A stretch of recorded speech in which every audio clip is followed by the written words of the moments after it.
Okay, so I am going to start this commentary with a hot take right off the bat. This is my third favorite of the 9 Texas Chainsaw Massacre films, and that applies only to the unrated version. The R-rated theatrical version is a chopped up mess. Even the extended version is an hour 25, which is quite short, including both the opening and ending credits. So without that, it's about 78 minutes. The cut down version is, I want to say, 73 minutes. Not including the credits. It's very, very short. It's too short. Um, my complaint there is the same as the Netflix Chainsaw Massacre. Way too fucking short. Netflix Chainsaw Massacre barely crosses the 70-minute mark. With both films, I wanted a slightly longer runtime.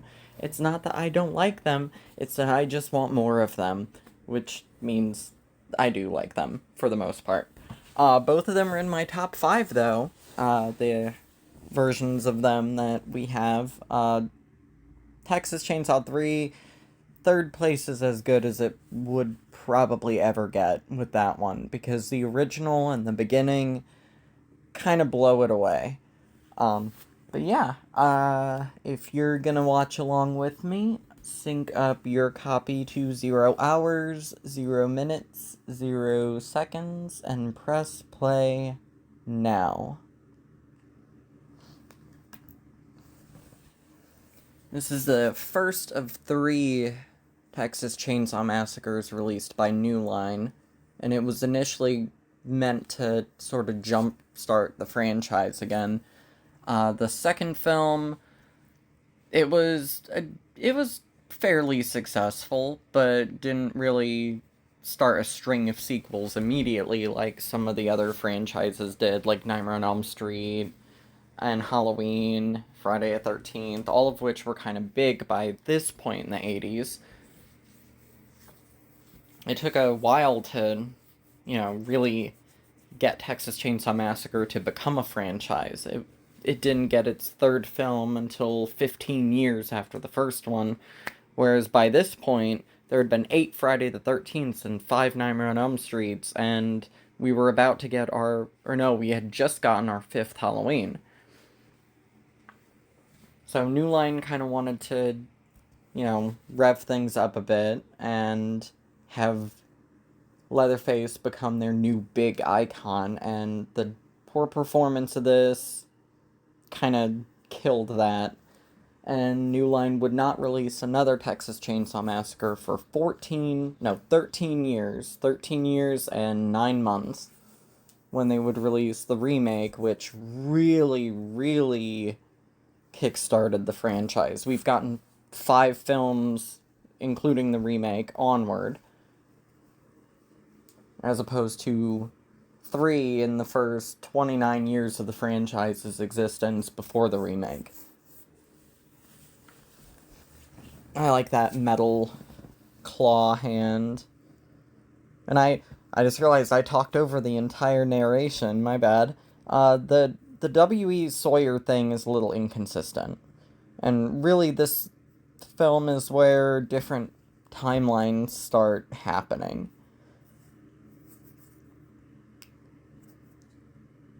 Because this Leatherface should not exist.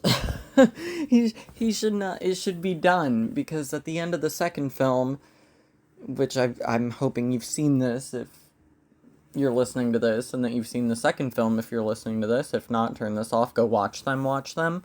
The second film kills off the whole family. They all die. I love the look of that. Clearly latex skin. Still looks good, though.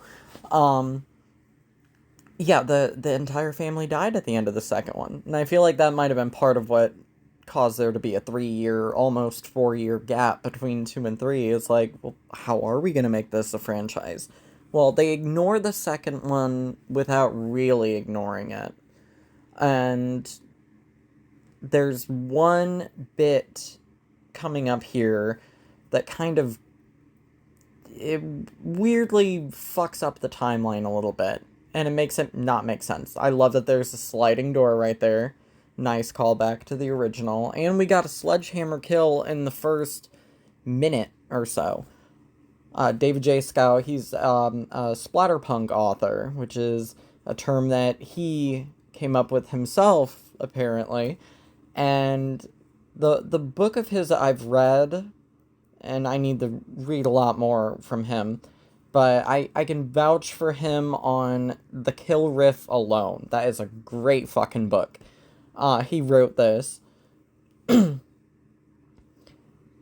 yeah, there's something coming up in a few minutes that makes it harder to ignore the second film. But without that moment, you could see this as a direct sequel to the first.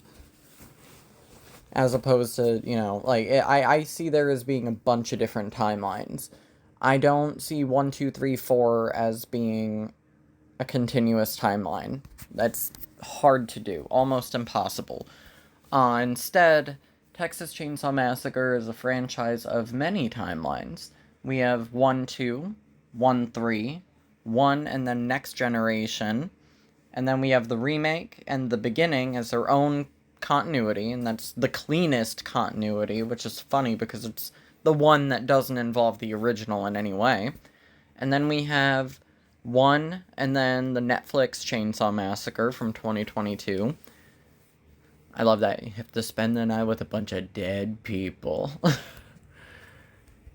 Ryan's kind of a whiny baby. Sorry, William Butler, but Ryan's a whiny baby. But yeah, we have also Leatherface 2017, not this one. And then 1, and then Texas Chainsaw 3D. So there's at least 6 timelines. 7 timelines if you do the mental gymnastics required to include, 1, 2, 3, and 4 all together as one continuous thing. Like I said, no, I don't buy that. This also doesn't feel too much like Texas. It feels and looks a bit more like California, but whatever, I forgive it. There's a lot of stuff here that does feel Texas, but then other parts where it's like, I'm not so sure about that. And here is the moment that I mentioned kind of fucking things up. That little tiny cameo from Caroline Williams, which that little cameo has its own backstory. Caroline herself and other people have addressed this, that it's like, that is stretch. And she, after the events of the second one, is tracking down the family and has become a reporter rather than, keeping her gig as a DJ. That I don't think I like it. They don't follow up on it. They don't do anything with it. She just pops up for literally 3 seconds and passes out of frame without saying a word. I do like that idea, though. I would have liked it if they had gone the direction of following her character, and maybe she could have, she could have been the one that they crash into or something. But then we wouldn't have gotten Ken Foray. And they did a really good job with the body pits, which this whole scene adds, like, a nice kind of sense of dread to everything. For some reason, the presence of body pits just makes it feel darker.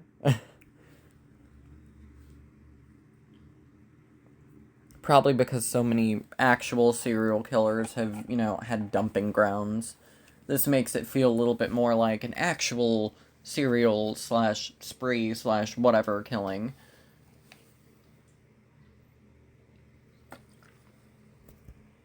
Yeah, it's appropriately nasty. It's like the body pits we found up near Dongtu. Yes, that suggests that there's multiple body pits. 40 or 50 bodies. And it's, it's not fully confirmed that it's the family. But we know it's the family.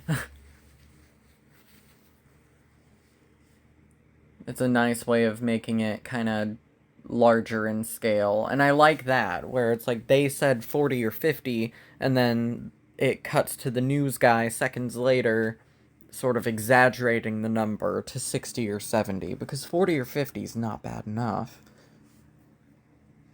But with Stretch... I had a pusser, you idiot. With Stretch going after the family does not really make sense. Because she and she and Lefty killed the family. So why would she be looking for them? She killed them. And besides, like, who's this new family that Leatherface got with? DeLand, Florida. Ew, they're going to Florida.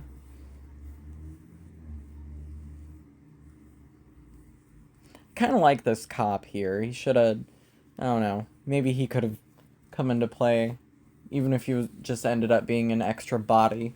Because one thing this film does need is more victims, because we get the unnamed girl at the beginning, and then we get her sister, and then Ryan.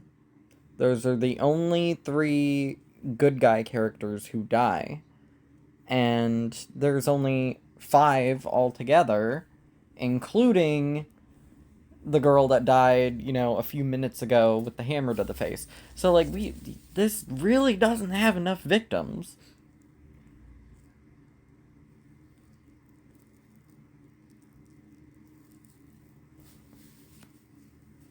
Oh, I always forget about this scene.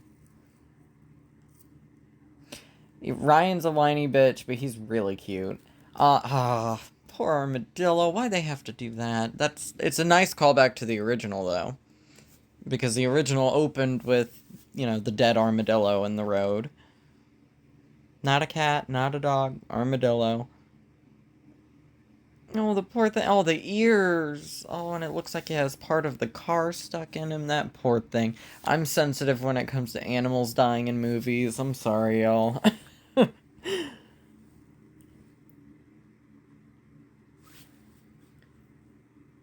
But at least it's not as nasty as the, I think it's the next case of Roadkill in the franchise.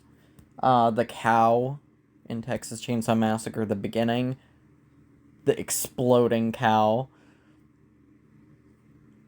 Oh, and they had to zoom in on its fucking face. Why they have to zoom in on its fucking face? That's not... It's like, it feels like they're not trying to be offensive. They just want to make us sad in this moment.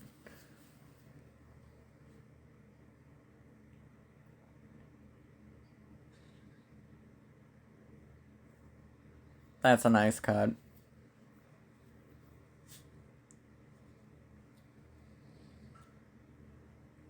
No, at first I thought, like, what is that big building in the distance? But no, it's just a sign right across the street. My shit eyesight. Viggo Mortensen, fine as ever. I didn't look closely to see if his nails were painted yet, but they're painted later when he's wearing the apron, which kind of gives the vibe that he's sort of the new feminine presence in the family. But that doesn't quite work, because unlike the first 2 films, there's an actual feminine presence in the family in the form of the mom, and who has been referred to as being Leatherface's daughter, and it is his daughter, but I like to pretend it's not, because, I don't know, the thought of Leatherface consensually having sex with anyone or raping someone doesn't really feel right. It doesn't feel right. It doesn't fit, I don't think. I like to think that, like, for the most part, this is just a family of siblings, as it was in the first 2. See if the bathroom's safe for human use. I've used that line in real life a few times.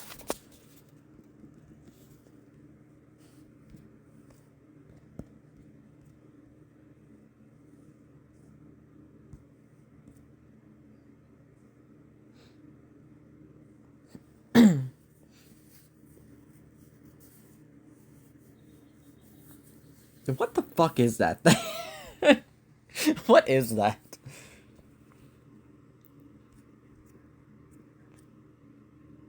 She already just looks revolted, even though he hasn't really done anything yet.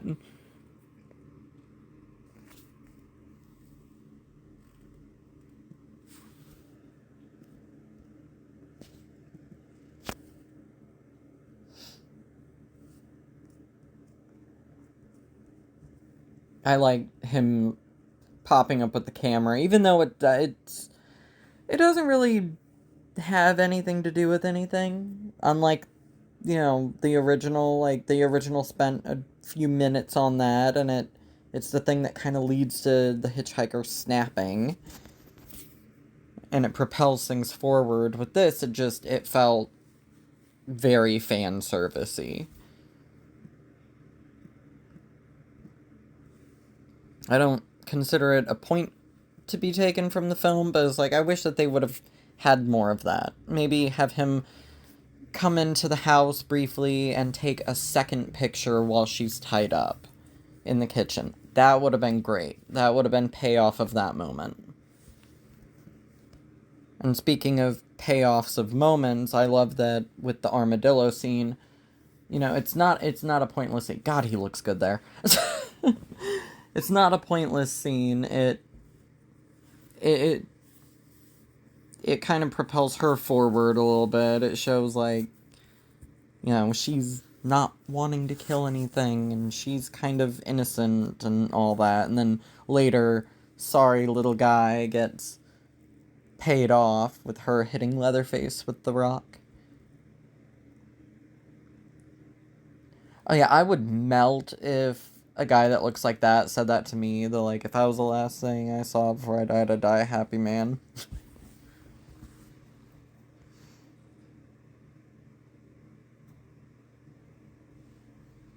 All the preserved lizards and spiders. I like the inclusion of that. And it's like, did he hang them there when they were still alive? Or, did he find dead animals and do that?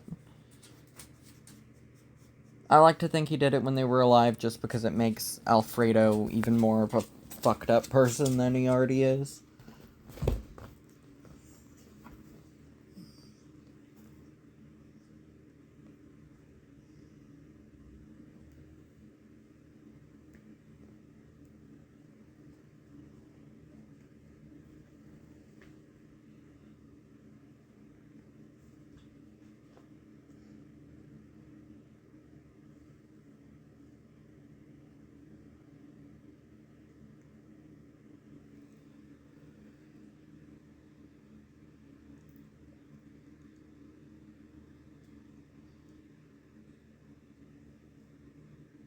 Yeah.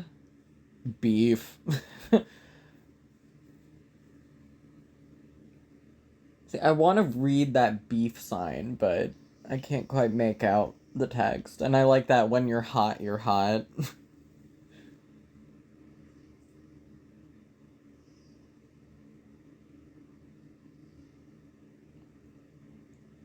It's really creepy and off-putting that he put the nude stuff in the women's room.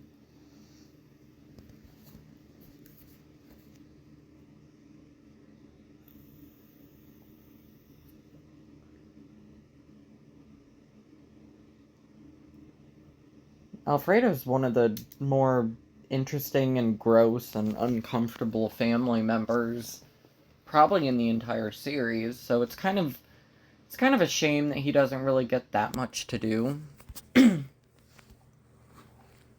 Like, he has this bit at the beginning, and then there's, a scene or so in the middle of the film, and then that little bit at the end, and that's it.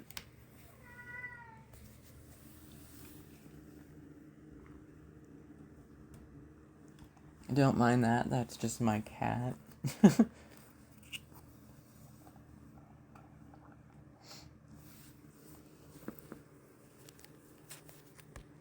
1973. That's another obvious little, hey, wink.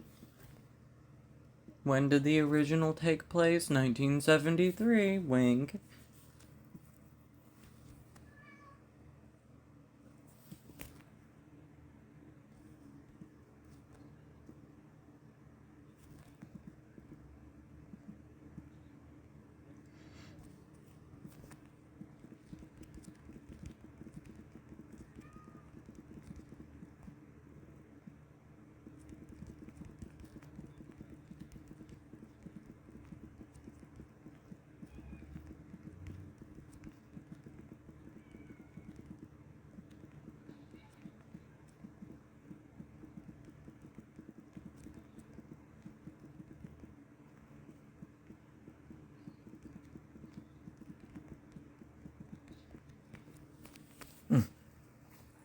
Skinny son of a bitch.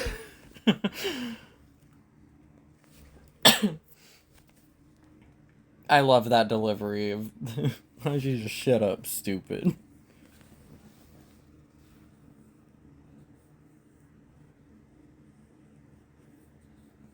That is a that's an overreaction.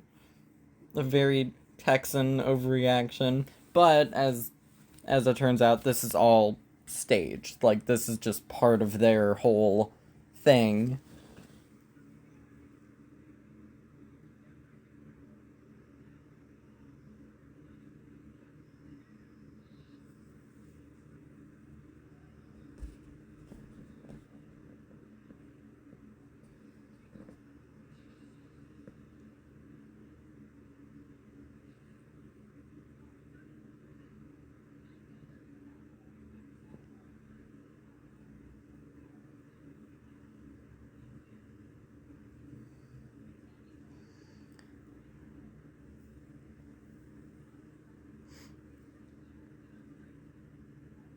Ah, they shouldn't have done this.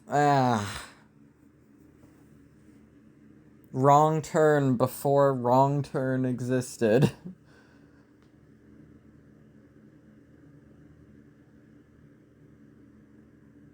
And this really must be an out of the way, like, middle of nowhere straight shot, because the family, they're able to find them quite effortlessly.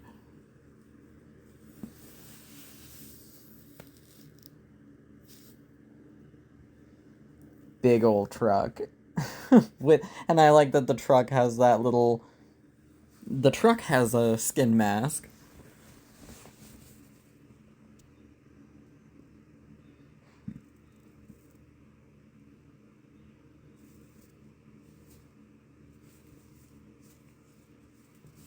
I like that shot a lot.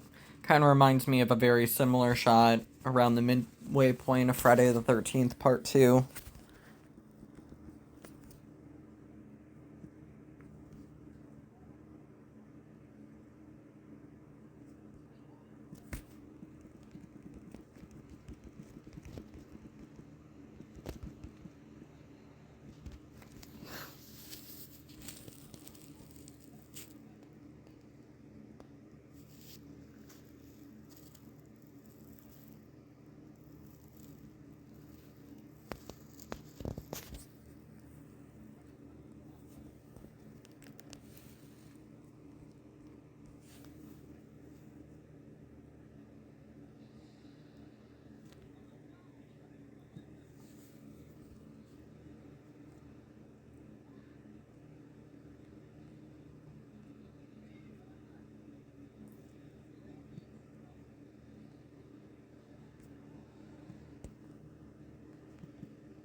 That looks very dry and flaky. That skin mask needs some lotion.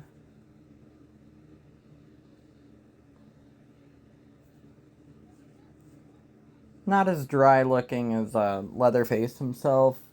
His mask in The Next Generation. That thing was just... Ugh. Oh, another animal. God, this movie's mean to animals. But at least this one was already dead.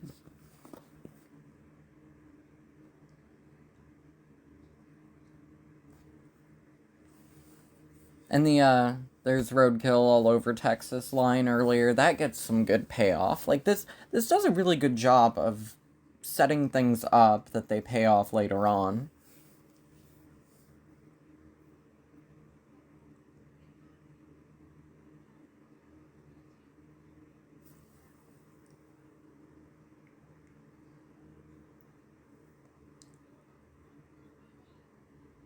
Whiny bitch.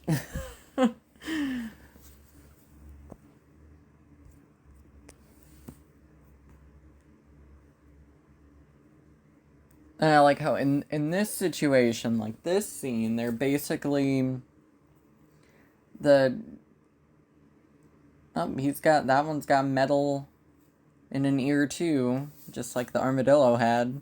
I like how they're the dysfunctional, unhappy, no longer in love version of the first couple to die in Friday the 13th Part 7, which included William Butler as that boyfriend.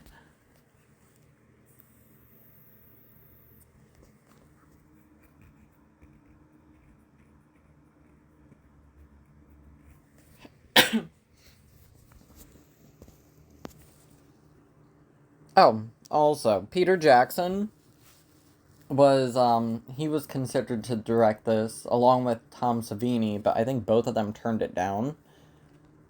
And so they ended up going with 26-year-old at the time, Jeff Burr, who had just finished Stepfather 2. So that's a really cool career, even at that point, for somebody that's not even 30. They got to work on two pretty decent sized franchises.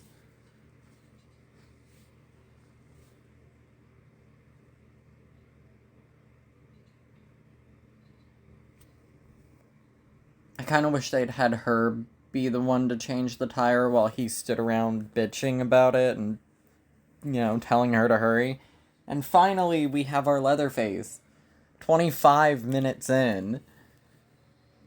Which, that's fast. This is pretty fast. We're already almost a third of the way over, and 25 minutes in, we get our Leatherface. First time we see him properly. Because we got little bits of him in the opening credits, but this is the first time that he gets to do anything with the chainsaw. But at least it's not like the Netflix Chainsaw Massacre, where it took 51 minutes for him to even start his chainsaw.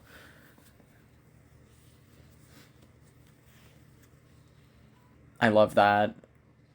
And this is also pretty. Like, this one is a way prettier movie than just about all of the others in the series. Bloody Disgusting wrote a really, really, really well-written retrospective of this film back in 2018 or 2019. I have it bookmarked because I liked it. I have like a whole folder of just Bloody Disgusting and Fangoria and all kinds of other sites, like their little retrospectives that they write up for certain movies. And the one for this one was really good. And in that, the writer mentioned that the color palette, it's almost like a, quote, hillbilly giallo film. And I've watched this a couple times since I read that, and that part always kind of embedded in my head. And it's like, he's actually kind of right about that. And I appreciate how blue and pretty and how just colorful this one is. But the downside of that is it does take away from some of the grittiness and harshness. It doesn't feel quite as real and raw as the first one, or even some parts of the second one, even though the second one is basically a cartoon. So on one hand, I love that. On the other, I wonder how much stronger this would be experience-wise and disturbing-wise if we'd gotten the look of the original film. And that near miss and swerve and flip and their car flying through the air, that I think that might be my favorite car crash in the series. Just for that shot of their car just whoop, soaring.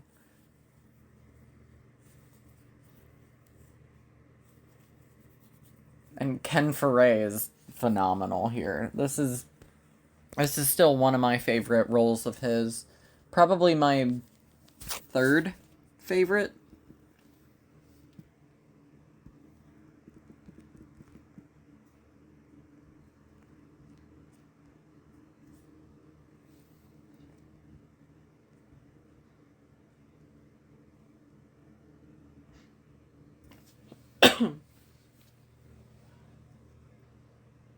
I definitely think his best role is in the original Dawn of the Dead.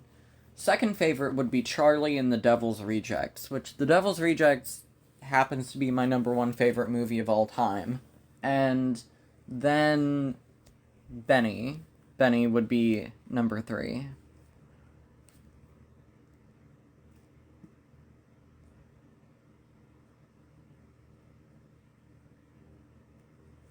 And he's actually going to be at a Shockstock in London, Ontario in a couple weeks from the time I record this. And fingers crossed I'll still be going.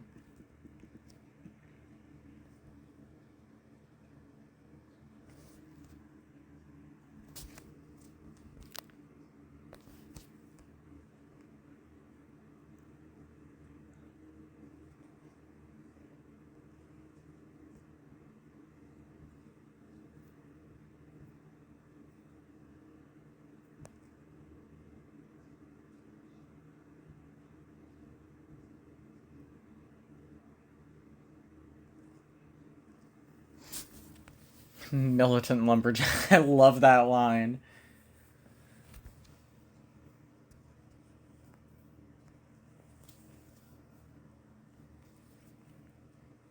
And I have to shamelessly plug it just because I mentioned it, but Shockstock, it's in Canada, and it's my favorite convention. It's not overpriced, it's not stupidly packed with people. The hotel party, Friday night and Saturday night, awesome. And I've gone in 2018, 2023, and 2024.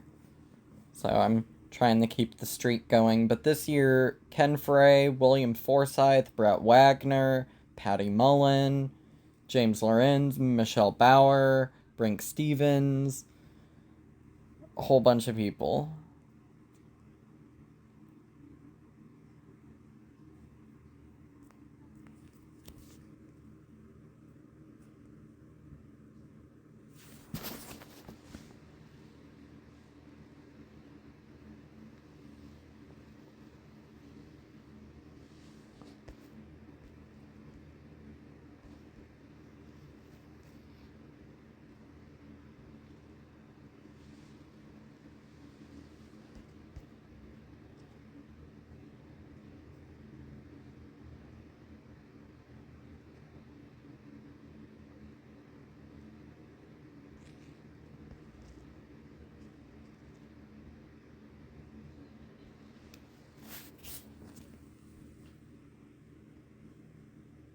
I feel like this scene it's important, but it sort of brings it to a halt for a minute.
I love Tinker.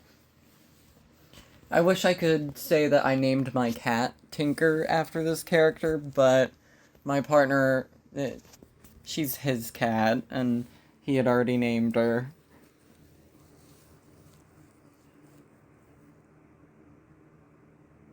Those are some fast-acting painkillers. Oh my god, did he give them, like, fentanyl tablets or something? Because those are, like... those are quick. Mentioning fentanyl because I was in the hospital a few months ago with an arm injury, and they gave me that, and it was like, boom, I was fine within, like, a minute.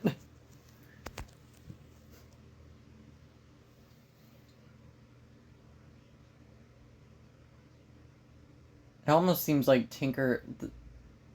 hanging out of his ear looks like that same piece of metal that was stuck to the armadillo, and then a different piece that was stuck to that coyote or whatever.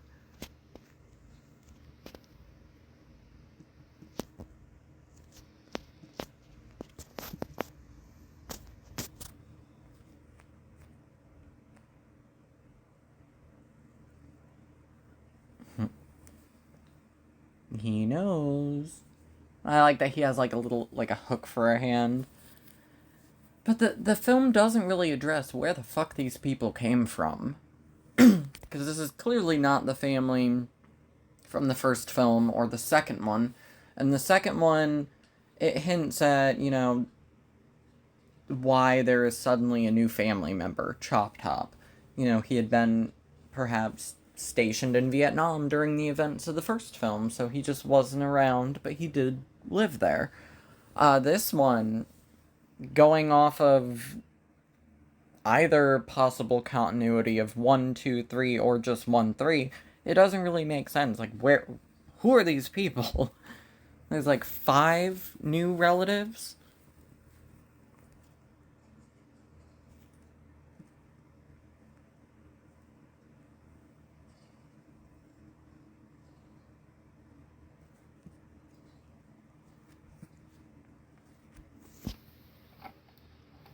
Push comes to shove. You didn't shove you. You didn't do anything to you.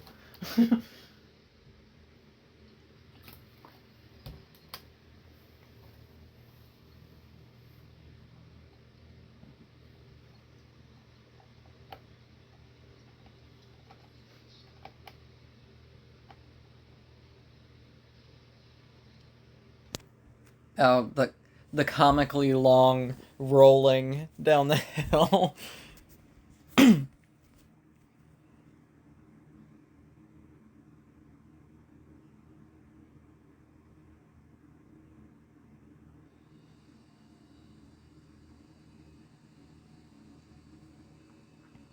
Leatherface is, yeah. What I really like about this one is that unlike the second one, Leatherface is scary again. Like, not scary as in it's actually scary watching him, as in the first one, where it's like, what is this thing, at times. But he's intimidating. In the second one, he's not really that intimidating. He's full lovesick puppy, whereas this one, he's, this is more of teen angst Leatherface. Or, just graduated high school, still living at home, not doing anything, doesn't want to get a job, pissed off at the world Leatherface. And I like the little mini, like, I call it the pizza cutter saw. It's just a little baby saw.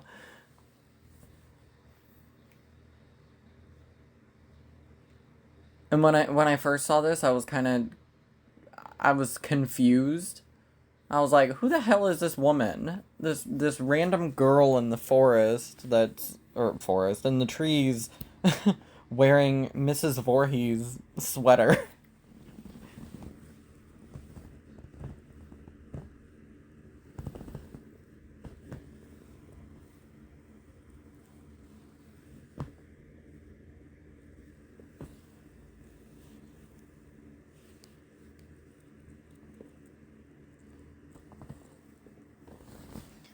I would not want to be going through all this with a friggin' painkiller high. That would be god awful.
What I want to know is how has it been like a week or so, and she's still in almost the exact same area, and they have not found her?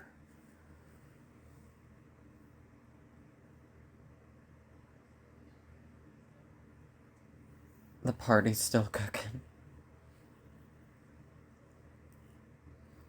I like how she's like kind of like unhinged herself a little bit because of everything.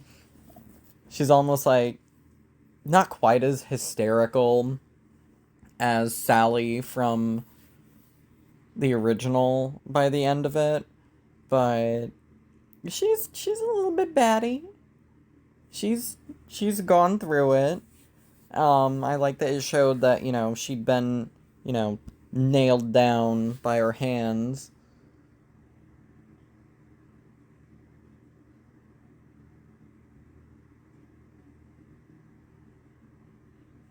God, the blues in this. So pretty.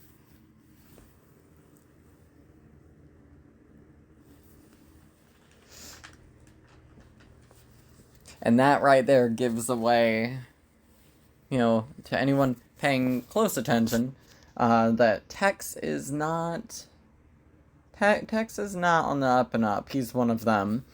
And, that line about the berries that had been thrown up once already and eating a raw rat. Ugh. Again, not kind to animals.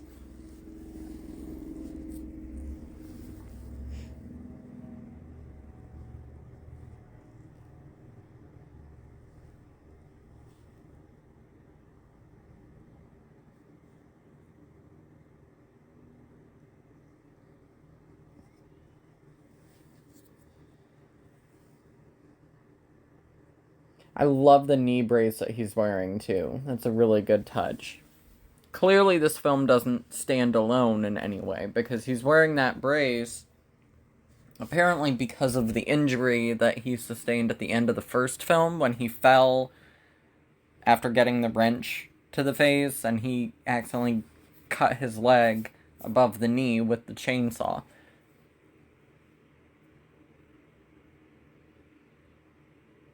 Oh, that cigarette must feel so good.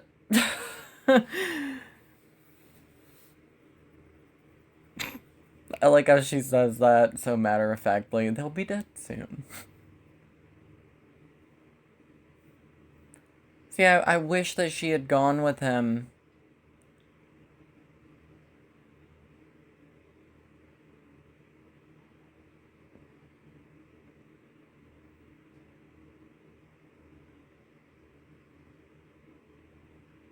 And again, setting up like that little moment with the lighter, though that's a little bit more obvious. It's a bit more obvious that that's going to get some kind of payoff, because she kind of made a big show of, take this lighter.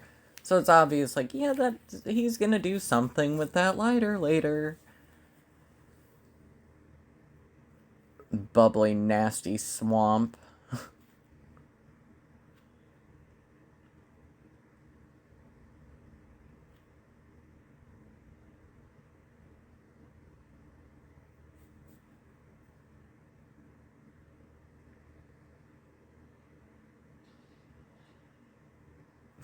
I love that was subtitled E.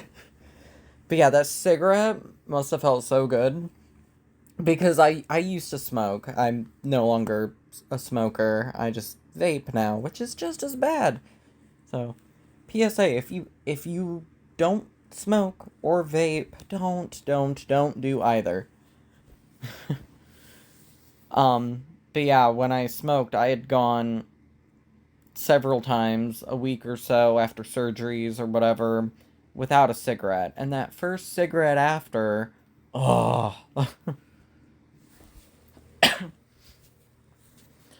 Yeah, I wish this character had lasted a little longer.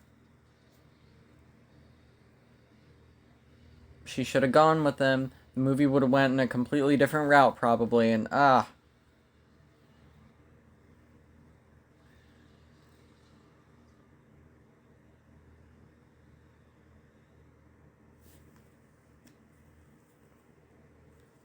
She lasted almost 45 minutes. So that's 2 down, both women. I like these drenched in blood, as one would be if they killed someone like that. There's a version of that kill that is even longer than what we just saw. It's in the deleted scenes on the DVD, and it's basically just raw footage.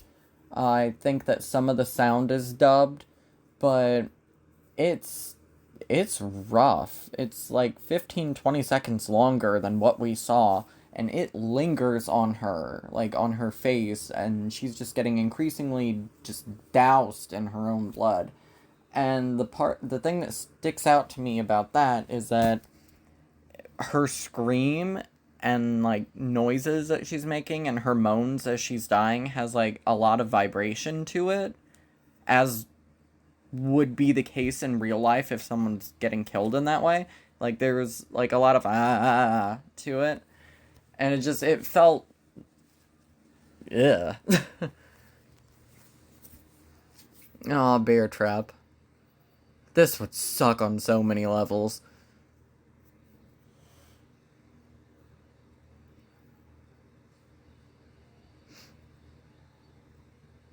Aww. Oh, he looks so scared. Poor Ryan. Poor whiny bitch. And that, you know, I can only imagine how disappointed audiences were the first time when they saw that death in particular, because you don't see shit. And I think that even the foot in the bear trap was cut down. And that, by today's standards, not even, you know, well, just over 30 years. 36? 35 years? 35 years later, today's standard, that's acceptable. PG-13 movies have blood like that sometimes.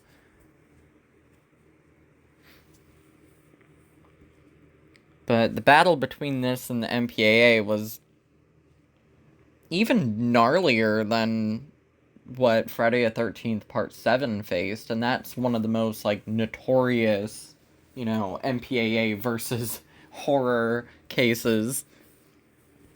This one was initially rated X, and it was actually the last film of its kind, and I think maybe the last movie in general to get that rating before it was replaced with the NC-17 rating.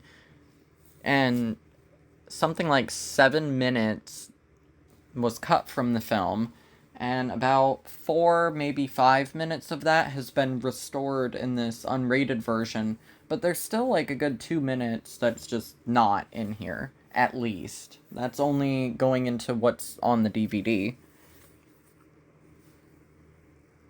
This is Sally. How would she know about Sally? She wasn't around 15 years ago. That stab. That stab is weird because there was already some blood there. Like, you can tell that blood wasn't new. Like, that had been made before the stab. Ah, he's so hot. I like that her playroom is full of bones.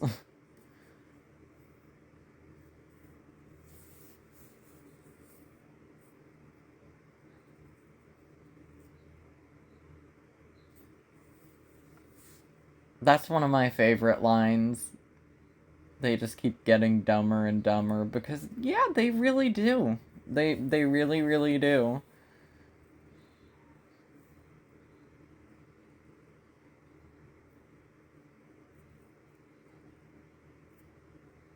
See, they should have had, like, a couple skeletons there or something. Like, kid skeletons, just for the extra offensive factor.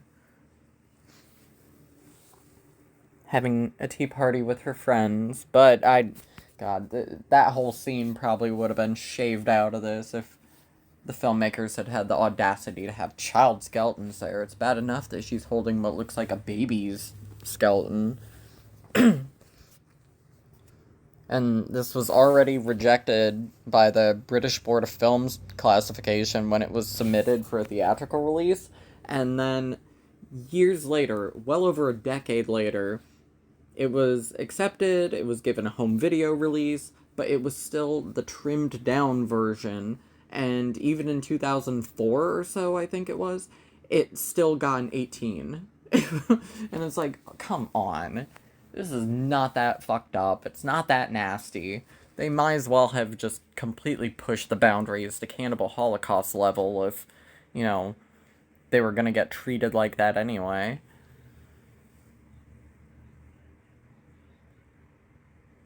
I hate that feeling, being woken up from a nap.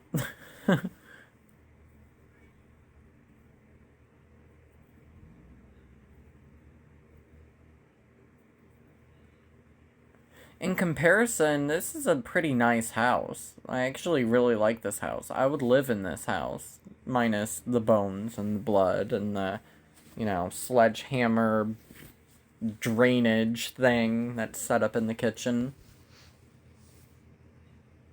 And I didn't mention it at first, but the How You Like Texas, I love that too.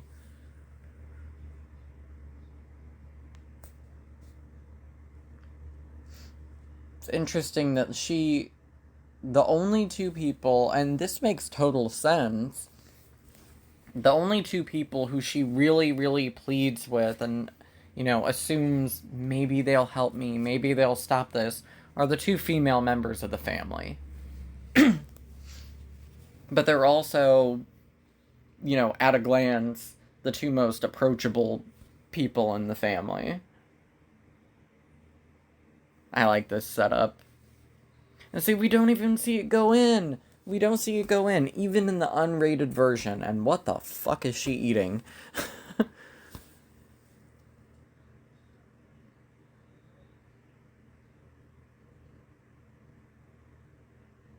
God, I bet he was lightheaded.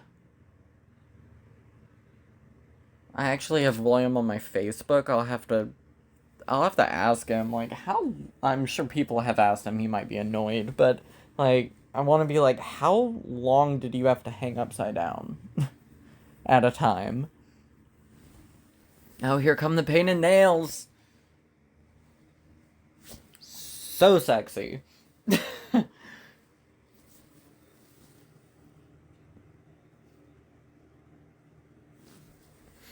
And Grandpa died because of the grenade in the second film, or just died in between the first and third films, so now he's just a corpse.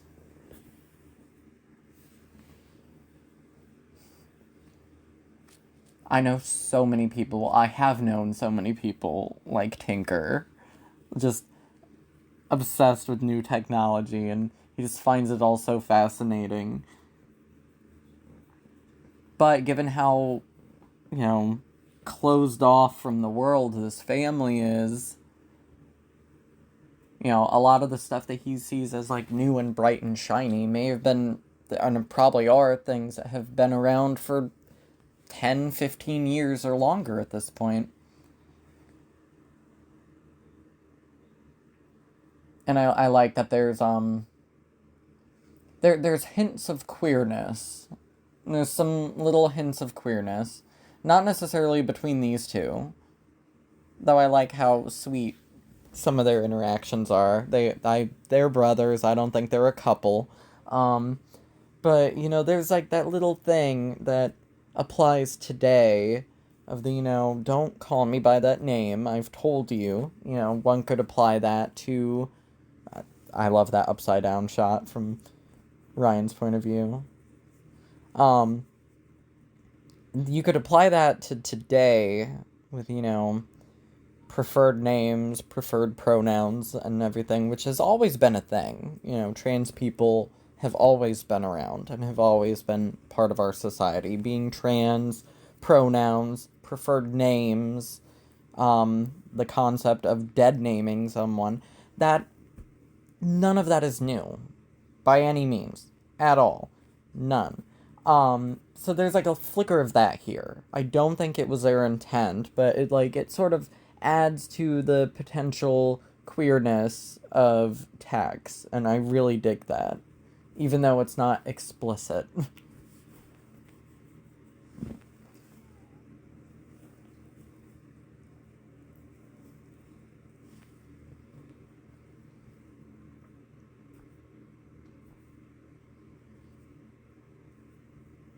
I've seen some people gripe about this, that like, oh, there's not really a full-blown dinner scene. You know, we don't get exactly what we got in the first film or even the second film when it comes to a dinner scene. And my response to that criticism is this the entire this entire 20-minute or so chunk of the movie is basically the dinner scene already.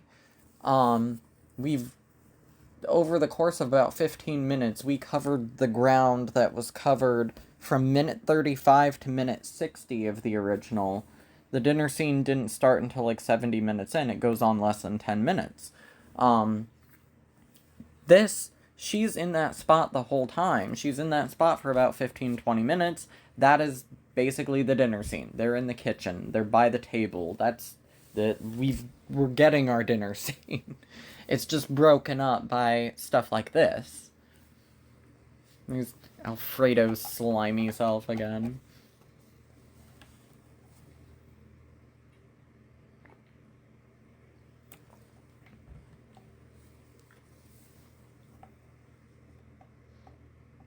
No, I don't...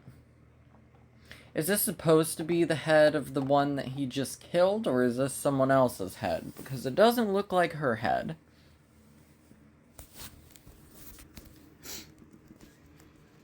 God,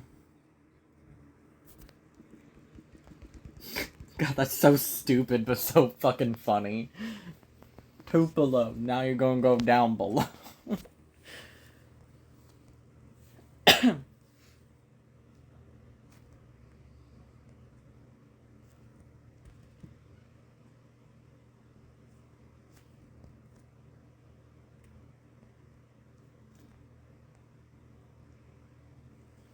And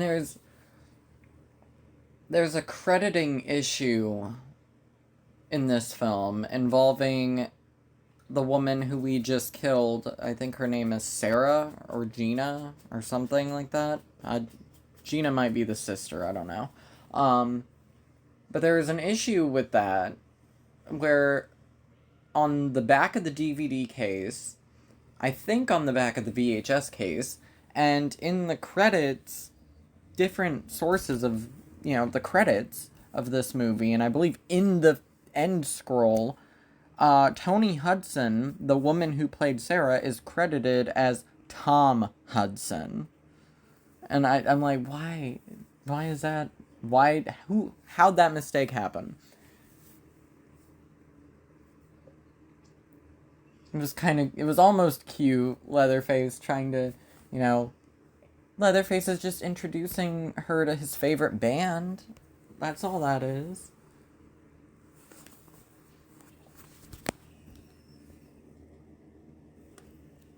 That is a cool chainsaw. It's just unfortunate that it doesn't really do anything in the whole fucking movie.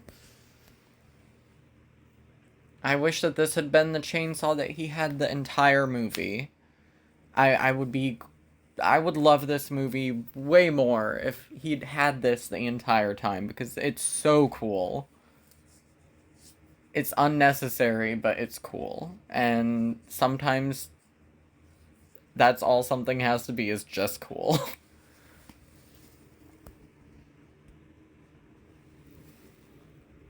But he should have gotten at least one kill with the mega chainsaw. But there's simply not enough victims. There's not enough characters. There's not enough potential victims. Like, just like Texas Chainsaw 2, most of the people who die in this movie are villains.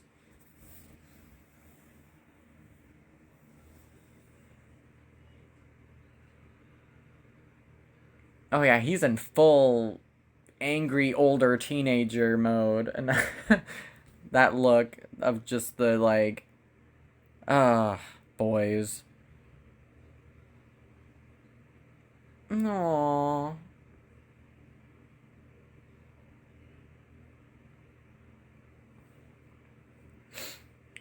See, this family almost feels more akin to the family from the original Hills Have Eyes, which had a clear mother figure.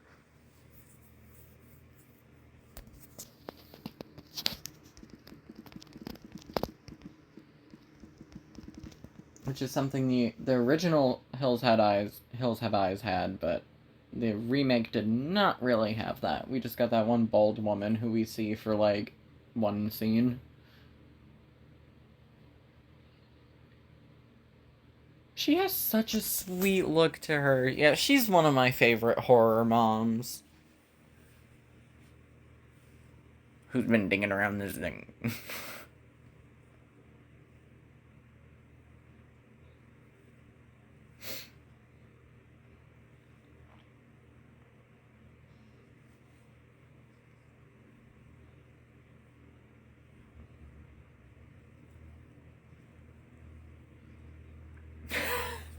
Do I know you? So fucking country.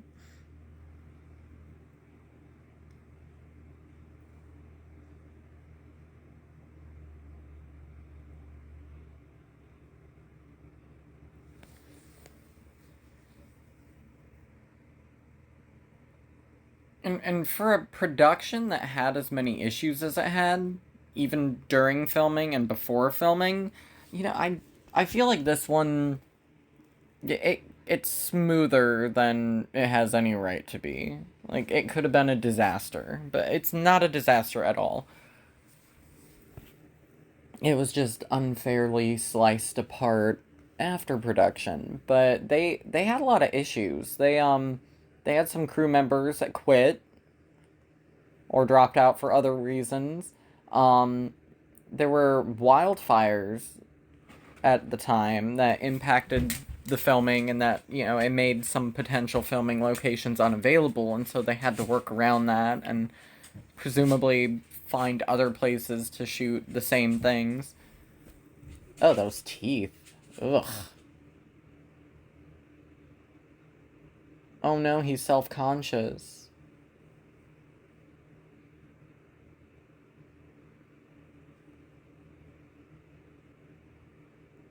I forgot how long that moment went on with the mirror. I actually really like that moment. It's never stuck out to me before until now. Originally, that was going to be Alfredo's actual death. Just falling in the swamp and drowning, and that would have been that. But because of the test screenings, the ending was redone completely. Alfredo was going to drown in the swamp. Benny was going to die because of the chainsaw to the head in the swamp later on, and that would have been that. We would have gotten a completely different ending that involved neither of those characters, but instead, because the test screening audience loved Benny so much, that was one of the main things. It's like, we love Benny, we want Benny to live, and they listened. And they completely redid the ending. Benny survived with like a fucking band-aid on his head or whatever.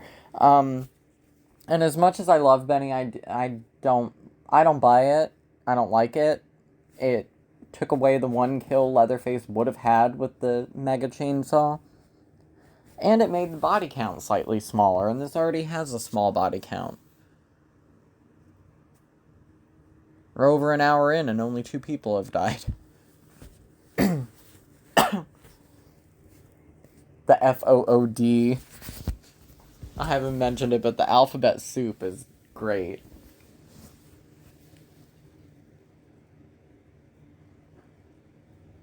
And this is a continuation of the dinner scene. For once, we got to be in the kitchen with the family as they're preparing dinner.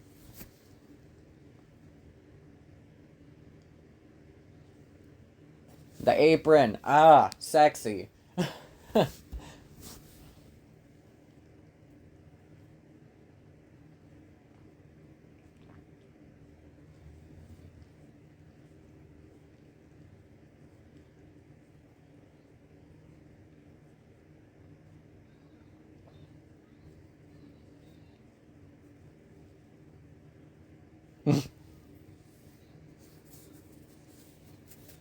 That little relieved smile that just quickly drops away, like, ah.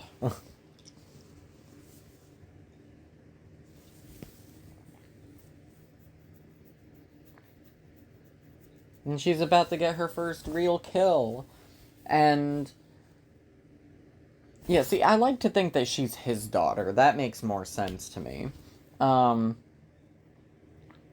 but I believe that in the theatrical version, it's been years, at least 15 years since I've seen that version, like bothered watching that. Um, I think in the theatrical version they changed this. It wasn't her that pulled the string, it was him.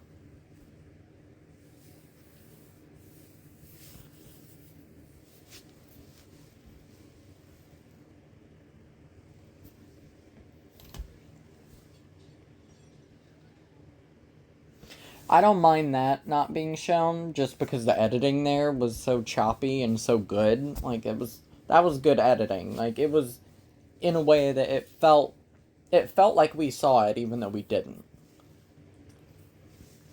As opposed to the hooks going into the ankles where we didn't that just had no impact.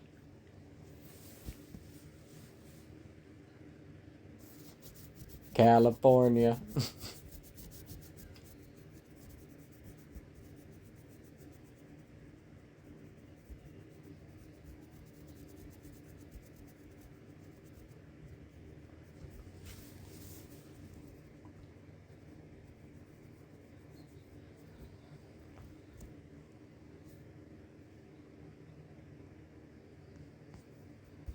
That sounds good. Not people meat, but like yeah, some pork. I'm the worst Jew ever. Some pork, some collard greens. Yeah.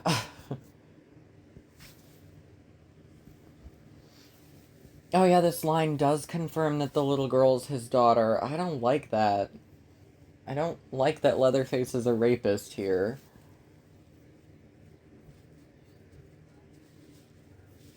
That oh, she's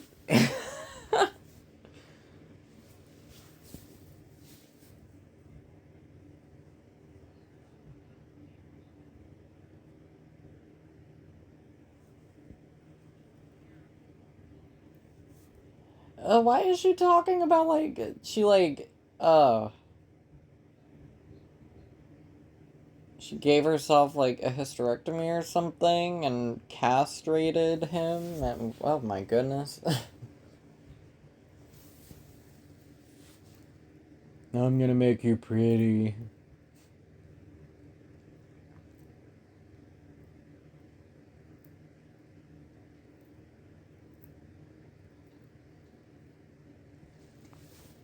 That was a very creepy look that the mother gave.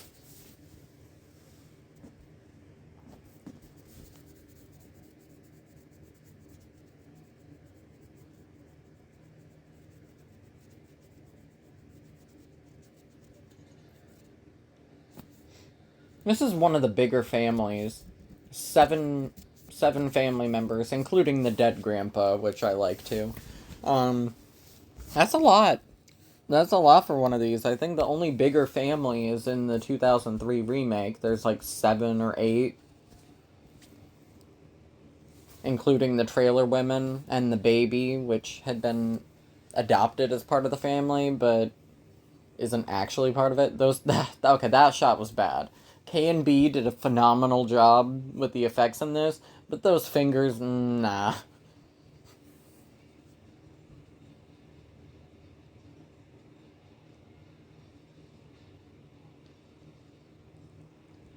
I like the detail of Grandpa's like hollowed out, mummified body still having blood burst from it when the bullets hit, just because they've been feeding him blood. Which, that is cool in itself. I love that they keep feeding him blood and filling that dead carcass of his with blood.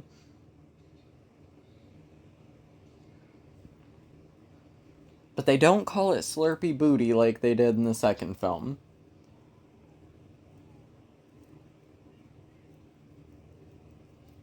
In the video game, that's a huge part of the video game, feeding Grandpa blood, except he's very much alive in that.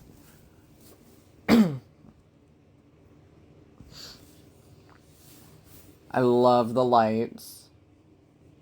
I don't think I love the idea of Leatherface driving, but it goes with his mental age at this point. He is in his late teens. He has learned how to drive.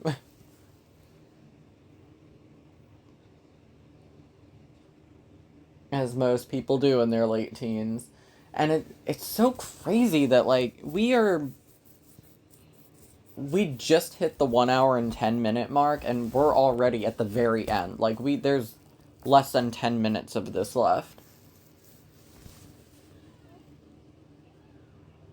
I love that. The taunting him. Aww. Honestly, yo, same. I feel you on that. Fuck the flesh, give me steel. I feel that. I think similar things all the time. Creaky, aging body, human body things. Her last words being "son of a bitch" feel quite fitting.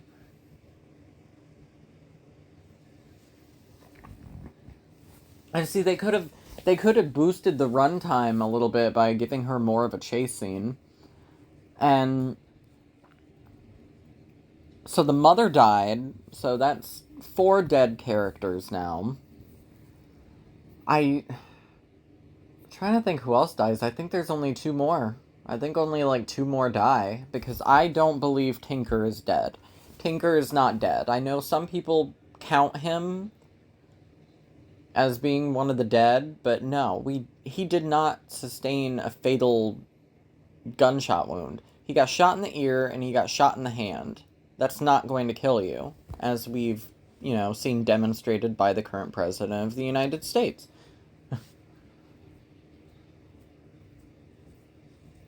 The music in this is great. I wish we'd gotten more music like this in the entire, like, over the whole film. Like, it pulls like a total Sleepaway Camp sequel with The Rock. See, I know I've been a broken record, but like, even in this mode, he's still sexy. How? And yes, payoff of the lighter. Which it feels like she gave him that lighter just a few minutes ago. That's how fast this movie is. Kaboom. Nice truck explosion.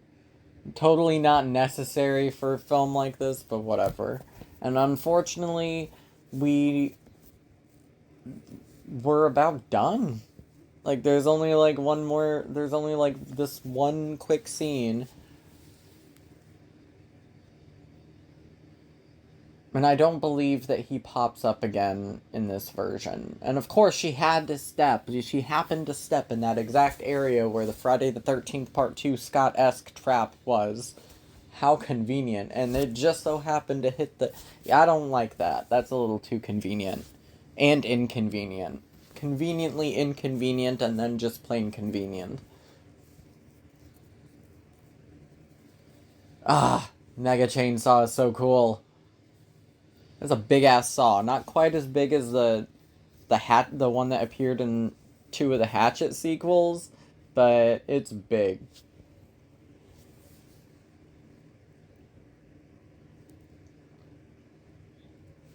See, what they should have done is they should have just turned the swamp into a kill zone. Like, had it be a total bloodbath at the end. She looks a lot like Chrissy in Texas Chainsaw Massacre at the beginning. In that shot.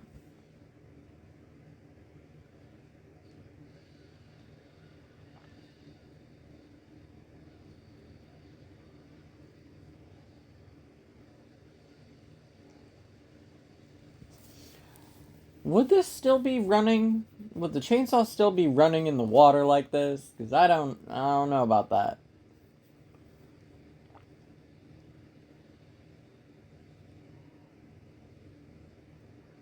I do like that they're fighting like right next to the chainsaw. Um, but in a perfect world, like I think my perfect ending, my favorite ending, would be a combination of multiple endings that were either filmed or just concepts of an ending. Um, Hear me out. Alfredo is still alive. Alfredo is still right by the swamp or in the swamp. He tries to pull her under. She fights him off. And she, drowns him or something. And then as Leatherface catches up to her moments later, that is when this scene happens. As it is, it can stay the exact same because this is great.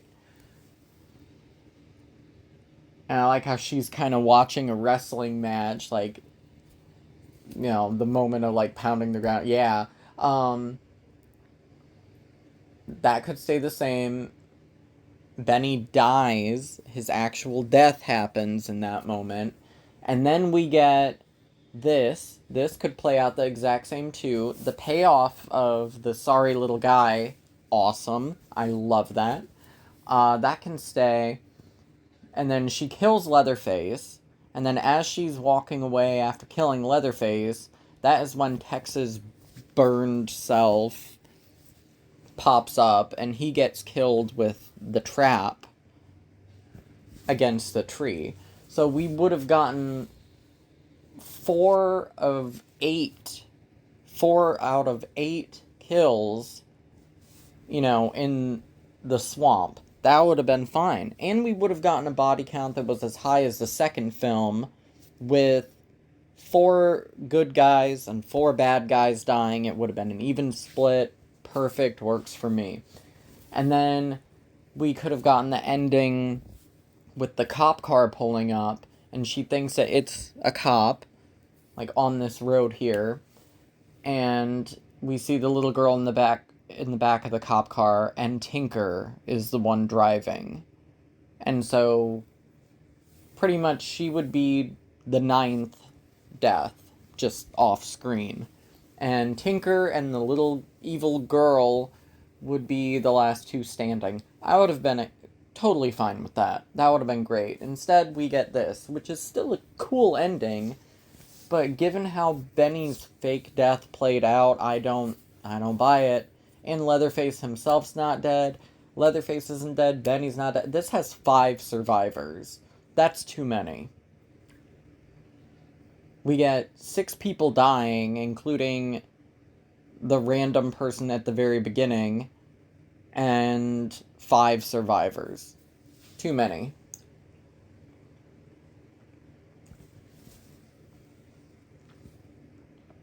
House of a Thousand Corpses, the very ending of that, kind of captured the exact same look and feel and vibe that this ending has. It looks very similar when it comes to color, when it comes to everything. It feels so much like this, and I love that.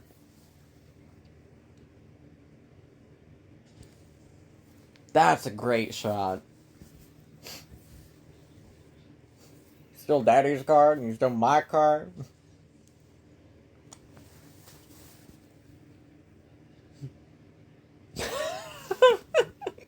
God, he's so gross and hilarious.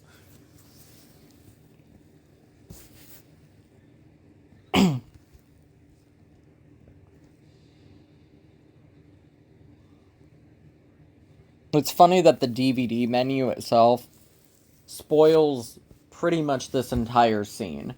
There's like clips of the fight here.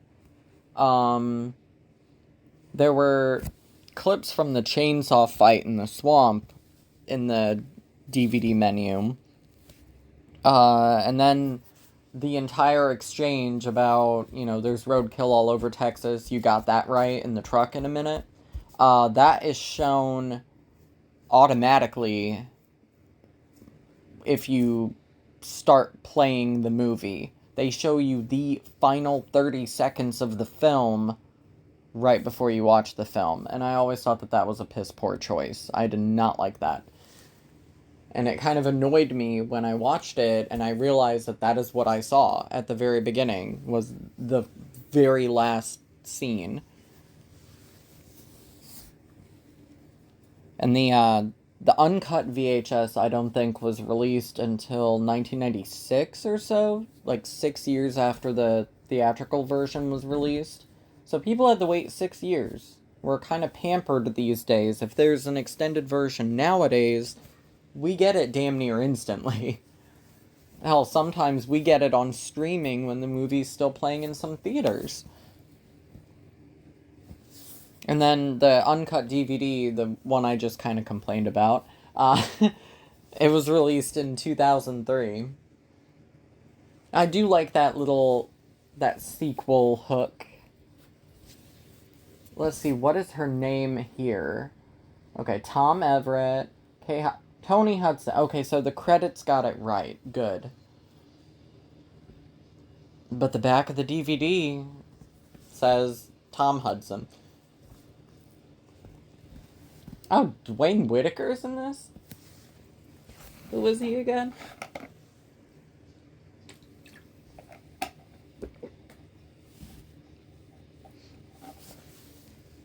And I'd actually forgotten that Kane Hodder was the stunt coordinator in this.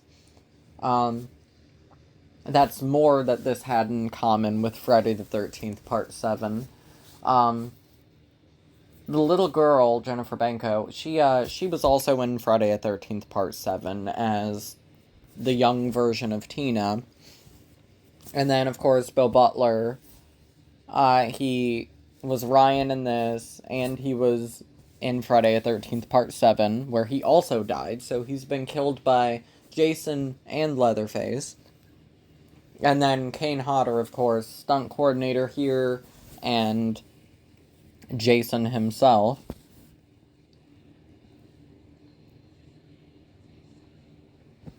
This song is so cheesy. Like, it's very, very on the nose, and it's just, I have a love-hate relationship with the song that they use for the end credits here.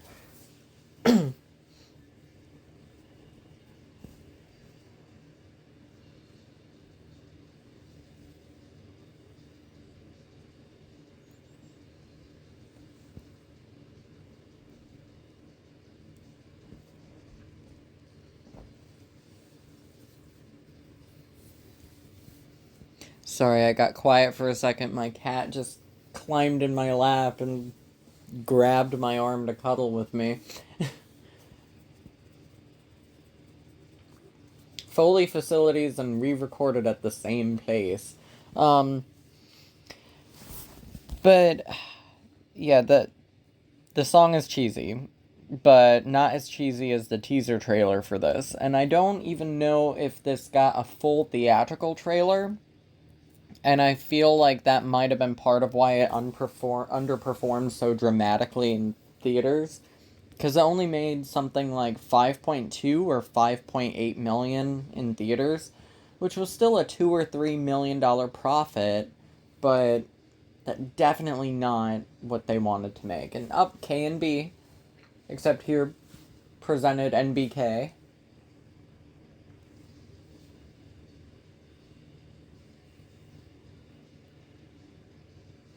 God, the lyrics are so cheesy. It's just corny.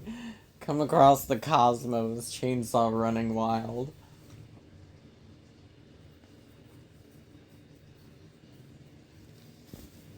Laz Rocket, I don't think I've ever heard of them.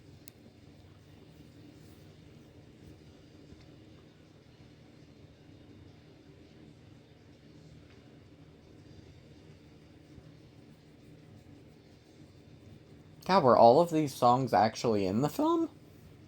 I don't remember hearing some of them.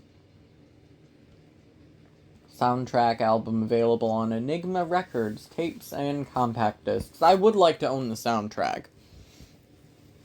Even if it's just for the purpose of being a cool collector's item, I'd still, I don't know, I want to find it and I want to own it. But the teaser, going back to that, it,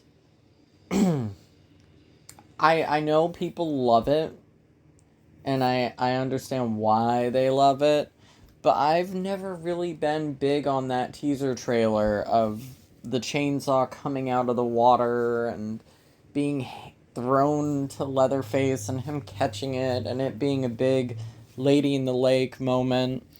Like King Arthur, Excalibur. I don't like it. I don't like it that much.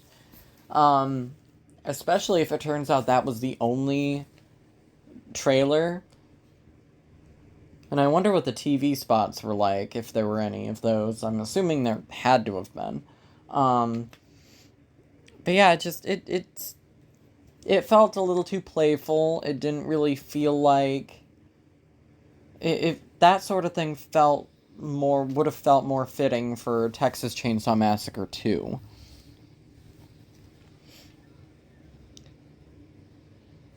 But it doesn't really feel that fitting here.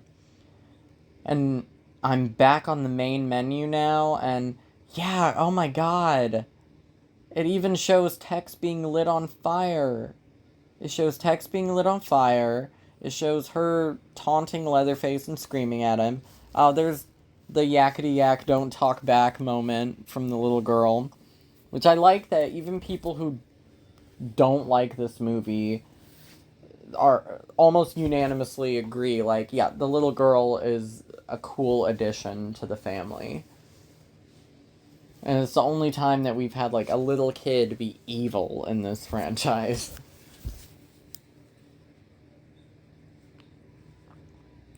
And, this one doesn't feel like it's saying much, which that is a weakness of this one, I feel. Because the first one, and the 2022 film, and the second film, and, you know, the beginning, and then to a lesser extent, 3D and Leatherface 2017, they all have something to say. But I don't really get as much of that from the streak of 3 Next Generation and the 2003 remake. I don't really get much social or political or whatever commentary from those 3 films in particular. But they're bookended by by like a handful of others that do say something. But this one doesn't really have that. But it's fine, because it also doesn't need that. It's not required, but it does help. And one more fun fact that I forgot to mention as an example earlier of some of the issues that plagued this film. The director, Jeff Burr, he wanted Gunnar Hansen back as Leatherface, and he wanted the film in 16mm, and New Line ended up firing him. He was fired like a week into production or something like that, and New Line, sorry. New Line ended up having to rehire him because of other difficulties. So it just that kind of gives, that's a good example of the clusterfuckness of a lot of this. So it's kind of a miracle that, given some of the complications, that it turned out as good as it did. And even with its weaknesses and its many flaws, and the fact that the ending wasn't nearly as much of a total bloodbath as I wish it had been, because we could have had an ending that had 6 kills in the final 15 minutes, and instead we got half of that. Even with that, warts and all, it's still my third favorite. It breezes by, it's fun, it has some disturbing moments, it kind of pushes some boundaries every now and then, but not as much so as, the original script and even the comic book adaptation, which I wholeheartedly recommend. I fucking love the comic book series. It's only 4 issues. It's kind of hard to come by nowadays because it's been out of print for exactly 34, 35 years now. Because I believe it was published in either 90 or 91, right around the time the film came out and the first VHS release. But it's so good. The comics are nasty, and it works, and it includes some of the, like, perverse elements that weren't fully present here.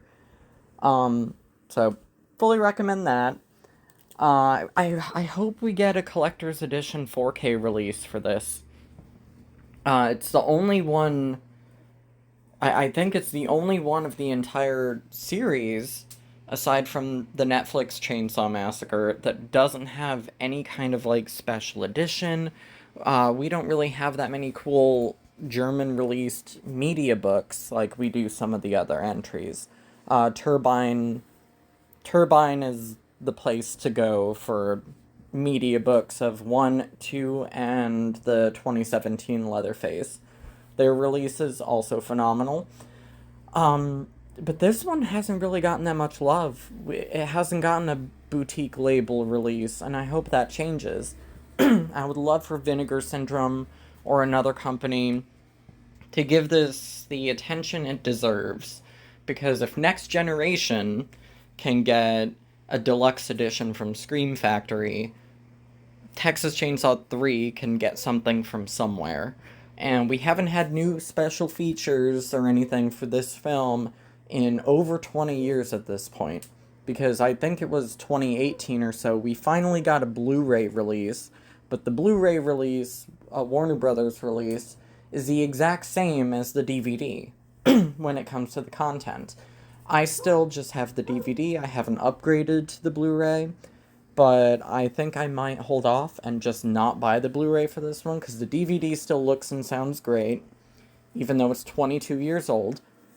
And the Blu-ray, the special features are the same. I wouldn't be surprised if the menu's the same.